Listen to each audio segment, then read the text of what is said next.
आपने कहा कि हफीज साहब जो है वो खुद भी लॉबी का हिस्सा है, तो लॉबी में जो लॉबी की पहले खबरें आ रही थी वो टीम के अंदर आ रही थी कि पठान लॉबी है या कोई और आपस में मिली जुली ग्रुपिंग चल रही है। तो अगर कोचेस भी साथ में मिले हुए हैं तो टीम को चला कौन रहा है? अगर अब हफीज साहब मुस्ताफी हो जाएंगे तो अब क्या होगा आगे, आपको क्या लगता है?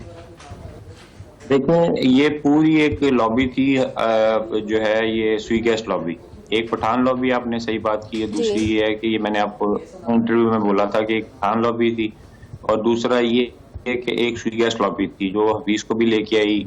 जैसे मिसबाह हक है, वो साथ चेयरमैन के साथ था, एडवाइजर काम कर रहा था। उसके बाद वो स्वी गैस में भी उसकी नौकरी है। तो ये सारे स्वी गैस लॉबी थी, एक खान लॉबी थी जो काम कर रही थी। और वो अब मुझे बज़ाहिरन जो है वो पूरी टूटती नजर आ रही है, क्योंकि जो है हफीज ने अपनी इज्जत बचाने के लिए या अपनी वो खामियों को बचाने के लिए दूसरों पे अब वो डाल रहे हैं। तो उसमें ये है कि सारी एक्सपोज हो जाएंगे कि ये वो जो पठान लॉबी थी काम कर रही थी और दूसरी जो लॉबियां थी वो कर रही थी। और एक मैनेजमेंट की लॉबी होती है, वो भी प्लेयर्स के साथ ही बनती है। जैसे ये मोहम्मद रिजवान को इन्होंने वाइस कप्तान बनवाया, फिर उसके बाद शाहीन अफरीदी को कप्तान बनाया कि पठान आ जाए। फिर बाद में जो है वो दो तीन अब वो जो है वो तो अफरीदी खेला, फिर उसके बाद अभी वो ज़मान खान खेला। तो वो ये सारे देखें आप, ये पूरी लॉबी बना के अपने अपने लड़कों को घुसाते हैं, फिर बाद में उनसे काम लेते हैं। बाद में पकड़े जाते हैं, ये पीछे हट जाते हैं, या कोई ऐसी बात अगर टीम परफॉर्मेंस नहीं होती तो ये फिर पीछे हट जाते हैं और खुद उन पर डाल देते हैं। ठीक है। अच्छा, वैसे मैं हर अपने प्रोग्राम में जब भी क्रिकेट वाला सेगमेंट होता है मैं लास्ट में पूछती हूँ कि शाहीन अफरीदी को बहुत ज़्यादा पुरएतमाद तरीके से लाया गया था कैप्टनसी की तरफ कि शाहीन अफरीदी बहुत अच्छे तरीके से टीम को लेकर चलेंगे। पीएसएल का अगर हम उनको देखें तो उन्होंने लाहौर कलंदर को जितवाया थे, दो पीएसएल उन्होंने लाहौर कलंदर को जितवाया, तो वो उनकी कैप्टनसी में टीम जो है बहुत खूब परफॉर्म करेगी। तो बहुत ज़्यादा लोगों में भी होप आ रही थी कि चलो ठीक है, बाबर आजम के ऊपर से जो है वो बोझ कम हो जाएगा। लेकिन मैं फिर से वही बात करूंगी कि शाहीन अफरीदी की कैप्टनसी उस तरह से नजर नहीं आ रही, इसके बारे में बताइएगा।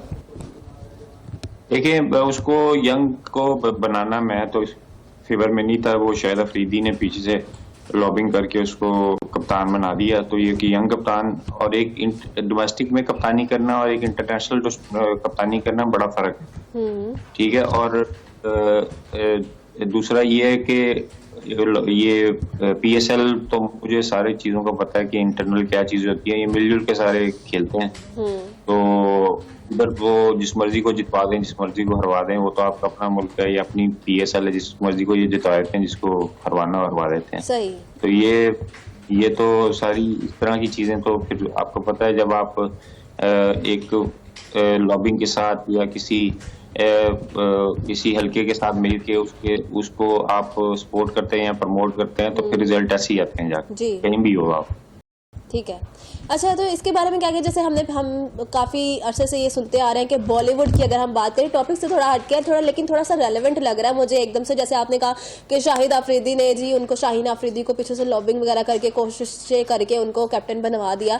तो जैसे बॉलीवुड में हमने नाम सुना हुआ है नेपोटिज्म, कि अपने ही लोगों को आगे प्रमोट करना। तो हम कह सकते हैं पाकिस्तान क्रिकेट बोर्ड में भी यही चीज़ें हुई है, यंग जनरेशन को, या पाकिस्तान में इतना ज़्यादा टैलेंट जो है, और हम देखते हैं हर गली में हर मोहल्ले में बच्चे जो हैं क्रिकेट के इतने ज़्यादा क्रेजी हैं कि मतलब वो हर टाइम क्रिकेट, और बच्चे जो है अपनी पढ़ाई से ज़्यादा क्रिकेट पे ज़्यादा फोकस कर रहे होते हैं, डिफरेंट किस्म की अकेडमीज ज्वाइन कर रहे होते हैं, लेकिन फिर भी उनको प्रमोट नहीं किया जाता। टैलेंट से भरमार होती है लेकिन फिर भी प्रमोट नहीं किया जाता। तो हम कह सकते हैं कि पाकिस्तान क्रिकेट बोर्ड के अंदर भी नेपोटिज्म इस तरह की चल रही है। देखिए, नेपोटिज्म तो हर जगह होती है। हमारे एशिया में ज्यादा है, बाहर के मुल्कों में जरा, दूसरे जो फॉरेनर कंट्रीज हैं उसमें जरा कम है। हमारे इसलिए ज्यादा है क्योंकि हम अपने लड़के आगे लाना चाहते हैं, फिर उनको यूज करना चाहते हैं। ये हमारे हर कार्य में, हर जगह पे ये नेपोटिज्म घुस चुकी है बड़ी। इसको, और हमारी जो मुल्क की बुनियादें हैं वो इन्होंने नेपोटिज्म और ये सारी चीजें उठा के हमारे मुल्क का भी बेड़ा कर इन्होंने करके रख दिया सबने। आप मुल्क का हाल देख लें, आप सियासत का हाल देख लें, आप क्रिकेट का हाल देख लें, और इदारों का हाल देख लें।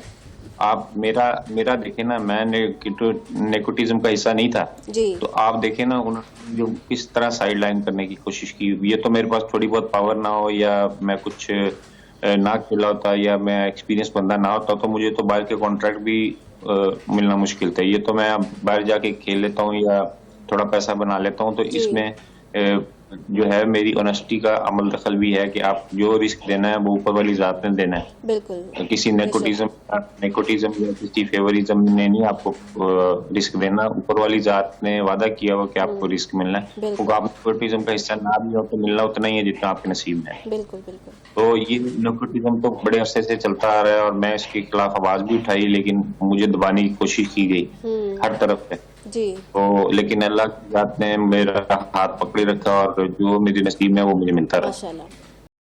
बिल्कुल ऐसे ही है। बहुत शुक्रिया जुल्करनैन हैदर हमारे साथ मौजूद है, साबिकिस्तानी टेस्ट